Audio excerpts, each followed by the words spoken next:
Highway cross section elements discuss करेंगे अब हम। पहले तो है क्रॉस स्लोप और कैम्बर। और ये क्या है? Slope provided to the road surface in the transverse direction to drain off the rain water from the road surface. ठीक है, रेन वाटर को ड्रेन ऑफ करने के लिए जो स्लोप प्रोवाइड करते हैं उसे बोलेंगे camber. Drainage and quick disposal of water में ये हेल्प करेगा। अब इसकी इम्पॉर्टेंस क्या है?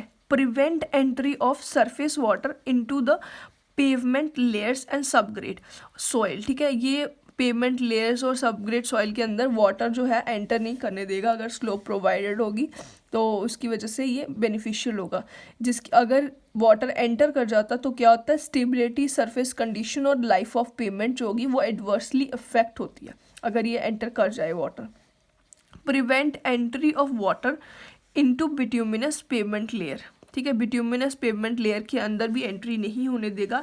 एज कॉन्टीन्यूस कॉन्टैक्ट, अगर वाटर का कॉन्टीन्यूस बिट्यूमिनस पेवमेंट के साथ जो लेयर है उसके साथ कॉन्टैक्ट अगर रहेगा कॉन्टीन्यूस, तो क्या होगा? Stripping of bitumen from the aggregate. ठीक है, बिट्यूमिन जो है वो अलग हो जाएगा एग्रीगेट से, और इसकी वजह से हमें मतलब रोड जो होगा वो पेवमेंट जो होगी पूरी तरह से ख़राब हो जाएगी। To remove the rain water from pavement quickly, therefore pavement gets dry soon. Rain water remove कर देगा ये जल्दी से स्लोप जो होगी, जिसकी वजह से पेवमेंट जो होगा वो जल्दी ड्राई हो जाएगी। Presence of thin layer of water renders the surface very slippery at high running speed, therefore becomes dangerous during sudden application of brakes.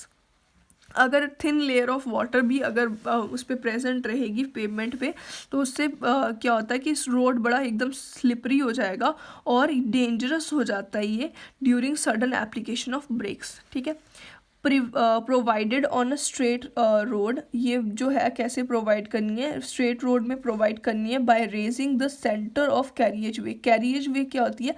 एक तरह से रोड जो है यहाँ पेवमेंट जो सरफेस पूरा मतलब जितना इसकी विड्थ है इसको कैरिएज वे बोलते हैं। पूरी तरह से जो इसकी विड्थ होगी, सपोज ये ऐसे रोड जा रहा है, ये पूरा रोड है, यहाँ पे ऐसे ये रोड जा रहा है, तो यहाँ से यहाँ तक जो इसकी विड्थ होगी इसको कैरिएज वे बोलते हैं। ठीक है, ये अभी आगे हम इसी के बाद डिस्कस करेंगे कैरिएज वे।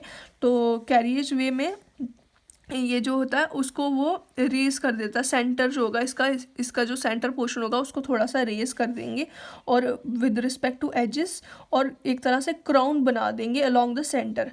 तो उसी को मतलब उसी से मतलब साइड में जो एजेस होंगी उसको थोड़ा सा स्लोपिंग बनाएंगे और सेंटर को रेस्ड बनाएंगे, तो उसी से ये बनेगा कैम्बर या फिर क्लॉस स्लोप। और ये डिज़ाइन कैसे किया जाता है? Bye 1 in n। 1 यहाँ पे वर्टिकल होगा और n हॉरिजॉन्टल होगा, और ये एंड x% में भी हम बोल सकते हैं इसको x in 100।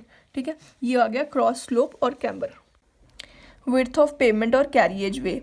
कैरिएज वे क्या होगा? ये इस तरीके से मैंने डायग्राम शो की हुई है। जितने पोर्शन पे आपको बिट्यूमिन की लेयर दिखाई देगी उस पोर्शन को, उसकी विड्थ को हम बोलेंगे कैरिएज वे। ठीक है, कैरिएज वे या फिर विड्थ ऑफ पेवमेंट। ठीक है, और ये डिपेंड करती है width of traffic lane and number of lanes पे। ठीक है, the portion intended for 1 lane of traffic movement is called traffic lane. एक लेन में ट्रैफिक मूवमेंट के लिए जो पोर्शन होता है उसको ट्रैफिक लेन कहेंगे। मतलब कि ये किस पे डिपेंड करेगी? ट्रैफिक जो है एक लेन में कितना ट्रैफिक है, उसकी कितनी विड्थ है उस पे, एंड इवन कितने नंबर ऑफ लेन्स बनाने की ज़रूरत है उस पे। इन दोनों चीज़ों पे डिपेंड करेगी कैरिएज वे।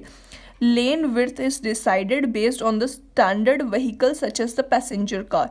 लेन की विड्थ कैसे डिसाइड की जाएगी? स्टैंडर्ड व्हीकल जो उसमें से मूव करने वाली है उस पे, जैसे कि एक पैसेंजर कार के बेस पे डिसाइड होगी।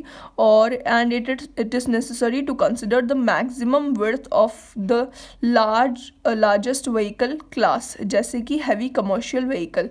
हैवी कमर्शियल व्हीकल्स को कंसिडर करके ही हमें विड्थ जो होगी वो डिसाइड करनी होगी। Also there should be sufficient lateral clearance on either side of the moving vehicle. Vehicle के साइड में कुछ पोर्शन होना चाहिए, दोनों साइड में कुछ सफिशिएंट पोर्शन होना चाहिए, और उसी के हिसाब से हम विड्थ जो होगी वो डिसाइड करेंगे। ठीक है, कैरिएज वे जो है 3.5 मीटर वाइड होगी वन वे मतलब कि वन लेन के लिए, ठीक है, 3.5 मीटर हो जाएगी एक लेन के लिए। और अगर हमें इसमें कर्व्ड भी ऐड करनी है, रेस्ड कर्व, तो ये हो जाएगी 3.75 मीटर, ठीक है। और ये क्लास ऑफ रोड के अकॉर्डिंग विड्थ ऑफ कैरिएज वे बताई हुई है यहाँ पे। सिंगल लेन रोड के लिए पहले से बता दिए 3.75 हो जाएगी अगर रेस्ड कर्व होंगे, ठीक है। और 2 लेन्स अगर विदाउट रेस्ड कर्व होगी, 2 लेन्स बनाने हैं तो वो हो जाएगी 7, और अगर रेस्ड कर्व के साथ 2 लेन्स बनानी है तो 7.5 हो जाएगी। मल्टी लेन पेवमेंट अगर होगी उसमें एक लेन के लिए, पर लेन के लिए 3.5 मीटर हो जाएगी इसकी width of carriage way. Median or traffic separator.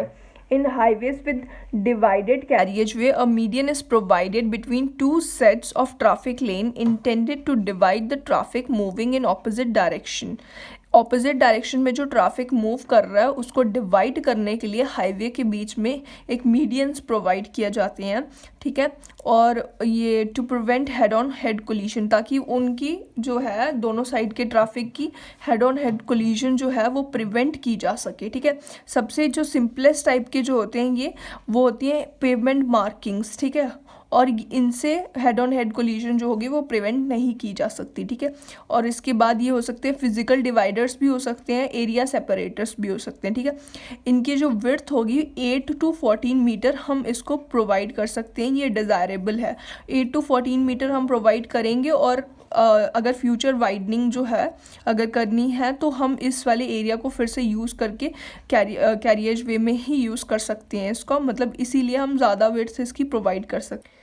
Curbs indicate the boundaries between the pavement and median और फुटपाथ और आइलैंड और शोल्डर। कर्ब्स क्या होती हैं? एक तरह से जो बाउंड्रीज होती हैं between pavement and median, median और पेवमेंट के बीच में जो बाउंड्री होगी, या फिर फुटपाथ और पेवमेंट के बीच में, या फिर आइलैंड और पेवमेंट के बीच में, इनके बीच में जो बाउंड्रीज होंगी उन बाउंड्रीज को कहेंगे कर्ब्स, ठीक है। अब ये कर्व्स कितने टाइप के हो सकते हैं? 4 टाइप्स के हो सकते हैं। सबसे पहले आएगा लो कर्व और माउंटेबल टाइप कर्व, ठीक है। ये क्या इससे क्या करते हैं? It is useful for longitudinal drainage system, longitudinal drainage system के लिए यूजफुल होता है ये, एंड एनकरेज करता है ये traffic to remain in traffic lane, traffic को ट्रैफिक लेन में रहने के लिए मतलब एक तरह से इनकरेज करता ही है। और इसकी हाइट होती है 10 सेंटीमीटर, ठीक है। इस तरीके से एक थोड़ा सा कर्व्ड होगा ये, मतलब आगे से ये कैरिएज वे वाली साइड से ये थोड़ा सा कर्व्ड होता है। उसके बाद है सेमी बैरियर टाइप कर्व, ठीक है। ये प्रोवाइड कब किया जाता है? On the periphery of a road where the pedestrian traffic is higher. जब पैदल चलने वाले लोग ज़्यादा हो जाएं और उनका ट्रैफिक उसके हिसाब से ज़्यादा हो जाए कि ज़्यादा लोग हैं, तो उस टाइम पे ये प्रोवाइड किया जाता है सेमी बैरियर टाइप कर्व, ठीक है। It prevent parking vehicles from going beyond the limit, ठीक है। इसकी हाइट होती है 15 सेंटीमीटर, और यहाँ पे एक इस तरीके से बैटर प्रोवाइड किया जाएगा 1:1 का, जिसकी हाइट हो जाएगी, मतलब कि अगर हम यहाँ से हाइट के हिसाब से देखें तो ये 75 मीटर के बीच में ही आएगा ये 1:1 का कर्व, ठीक है। और उसके बाद है बैरर टाइप कर्व, ठीक है। ये बैरर टाइप जो कर्व होगा, इसमें से इसके ऊपर से व्हीकल्स बिल्कुल भी नहीं मूव कर सकती हैं। ये जो इससे पहले 2 आई हैं इनके ऊपर से मूव कर सकती हैं, बट बैटर टाइप कर्व जो होगा इसके ऊपर से बिल्कुल भी मूव नहीं कर सकती हैं व्हीकल। और ये प्रोवाइड किया जाता है in the built up area adjacent to footpath, footpath के साइड में बिल्ट अप एरिया जो होगा वहाँ पे प्रोवाइड किया जाएगा ये, ठीक है। फिर उसके बाद क्या है? Submerged type curve.